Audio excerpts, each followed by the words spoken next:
Hello, this is Adam at NowGamer. This is Paul. And you've been playing Strider. I have been playing Strider, which for anybody who doesn't know is a reboot of a game of the same name. Yes, Mega Drive.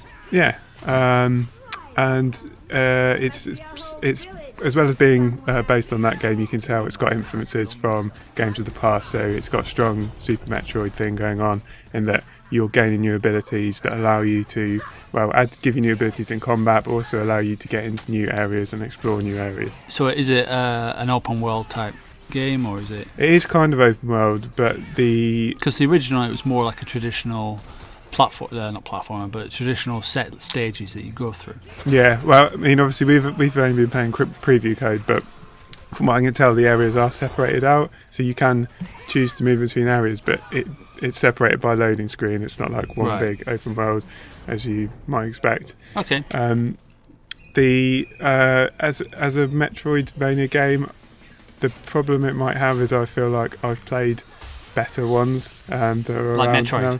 Well, yeah, but even comparing it to old ones, but comparing it to other games that are around now, stuff like Guacamelee, things like that, it's not quite.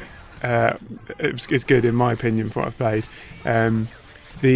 In terms of the movement, jumping around, climbing on stuff, which climbing on stuff was a big deal when Strider originally came out, but it's not a big deal now. And again, I couldn't help comparing it to stuff like Mark of the Ninja, which has got a similar thing, which just feels much better and much more accurate control. Do you think it's a difficult situation to be in, where they're trying to reboot something that is fairly revered for a modern audience that has seen a lot of improvements in this particular genre anyway? Yeah, I think that it definitely is difficult trying to do that. And I mean, that even comes out in stuff like the world itself, which obviously they've kept. It's this kind of technological totalitarian dystopia, which they've obviously kept from the original, but that's something you've seen quite a lot of times before. And it's not particularly interested.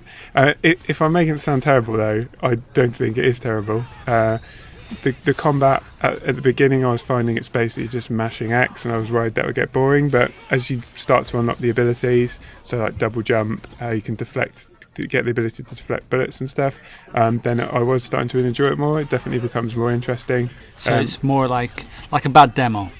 Yeah, it's like a bad demo. But, I mean, I was starting off, really not enjoying it, but as I got towards the end, I was thinking, this might actually be all right. So, as that progression goes on, as you get new abilities, then I can imagine that the game might actually be quite decent. So there is promise there, at least. There is some promise there, yeah.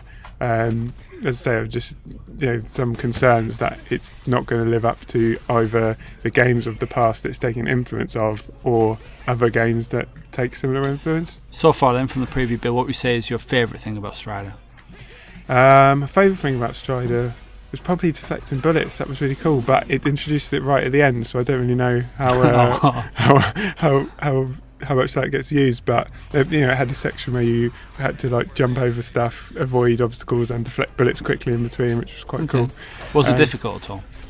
Some bits are difficult, yeah. I mean, as I say, a lot of the enemies you can get by with just mashing X, and I was doing that with some of the bosses, and then I eventually realised that you do actually have to pay attention, and so some of the bosses are definitely quite challenging, and some of them more stronger enemies as well.